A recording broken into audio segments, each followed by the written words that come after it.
make that up. That's right there in 1 Corinthians 14. It says, let her ask her husband at home. You say, but I haven't been to seminary. I haven't been to Bible college. No. Just like if you're the man, you got to find a job. If you're the pastor, you got to find an answer. That's why you ought to be the first one up coming to church, so I can learn what I need to learn so I can pastor properly this week. That's why every man needs to have some spiritual men in his life to whom he can appeal to so he can get God's answers to issues that show up in his family, so that when your wife asks you a question, she knows she's not hearing from you, she's hearing from God.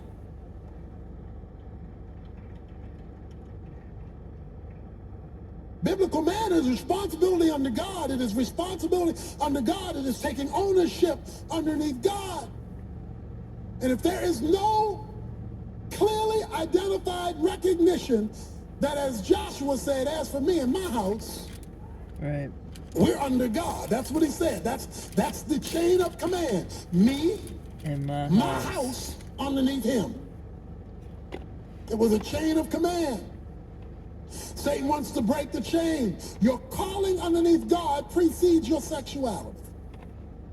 Precedes your sexuality. He established his calling as a man before there was anybody to have sex with, before there was anybody to be intimate with. That was secondary. Just be gay, it's okay. But when a man establishes his calling,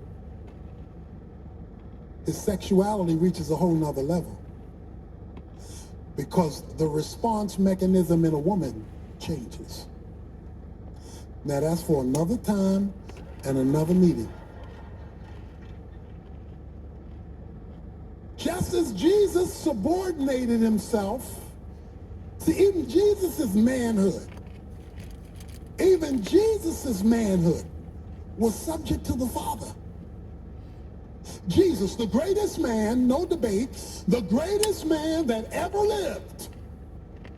There is none greater than him because he was perfect. No flaws, no mistakes, no sins ever. The greatest man that ever lived said, I have to check with my Father first. Now, if a perfect man had to check with his Father, how much more do imperfect men need to check with our Father? I mean, it just... And when a woman hears, before we make this decision in our family, I'm going to go and get some spiritual counsel to make sure I'm leading my family in the right, most productive and responsible way, you have just changed the respect level in your home. You've changed the respect level now. Because now she's looking to you because she knows you're looking to somebody else. You're getting a divine mandate on this issue. And that God is not an addendum or a church service. God is the one to whom you have aligned yourself. Now, what's the payoff for this? This definition of a man. Let's go back to our passage, Exodus 34. God didn't just give you stuff to do without a good reason. Verse 24. For I will drive out nations before you and enlarge your borders. And no man shall covet your land when you go up 3 times a year to appear before the Lord your God. 3 times a year to appeal to now watch this. God. If you will operate underneath the Lord God, if the Lord God is calling the shots for your manhood, for your maleness, so that it becomes biblical manhood, and the Lord your God is doing this, then here's what the Lord your God says he's going to do for you. And I know this definition of manhood that I'm talking to us about is risky business. Because if you take this approach, you're going to risk what other people think. You're going to risk, even some adjustment in your own home if your wife is not used to you being pastor. It's risky business.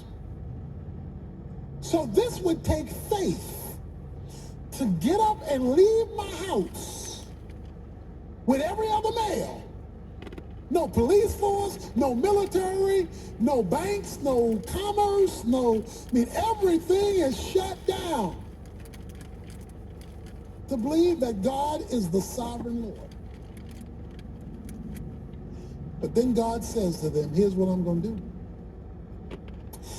I will drive out nations before you. Whoa. Now, the nations were the enemies that were going to come in and try to bring destruction.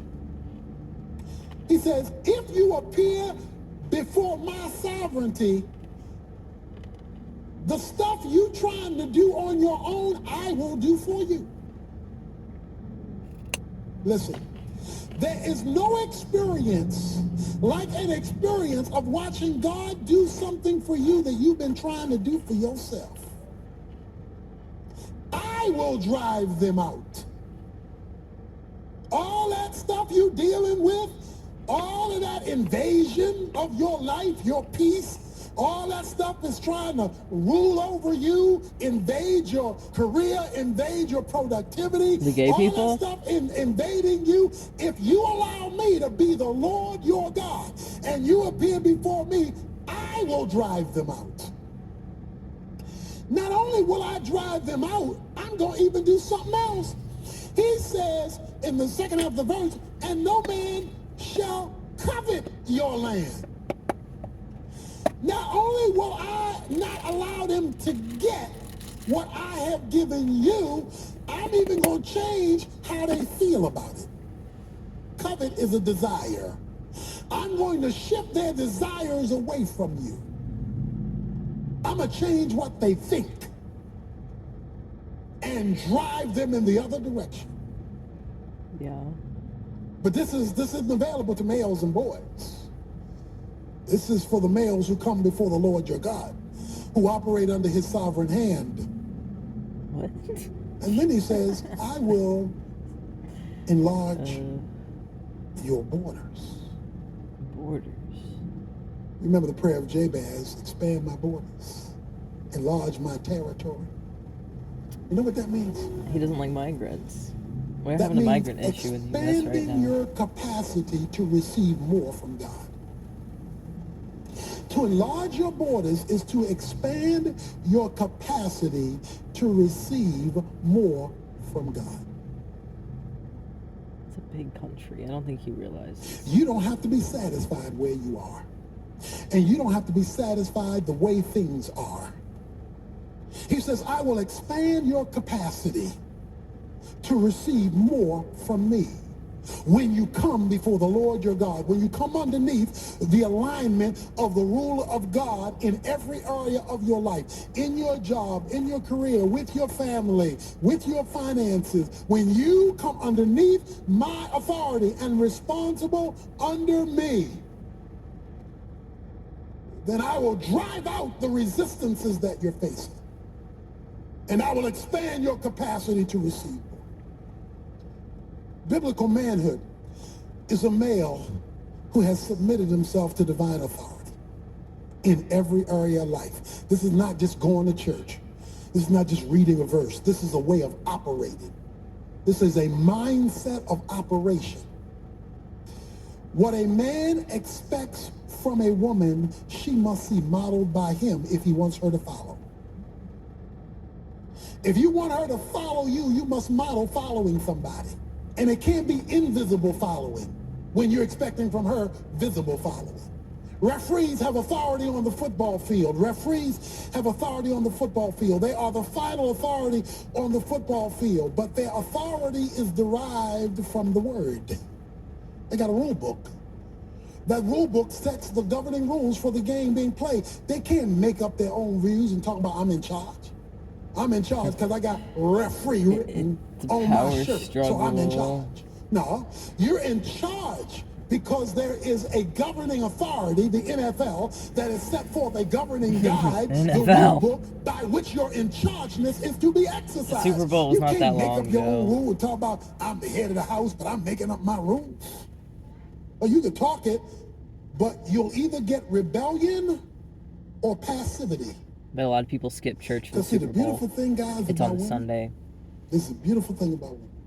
I guess And it a was a lot of little women, while because of maybe ago. how they were raised or stuff in life, don't even recognize it. But he's still But salty. women have been created to receive and respond.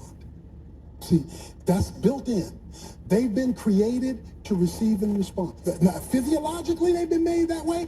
Emotionally, they've been made He sounds that like way. such a They have been nerd. created to receive and respond. But what you need to know about a woman is that just as much as she can receive and respond negatively, positively, she can receive and respond negatively.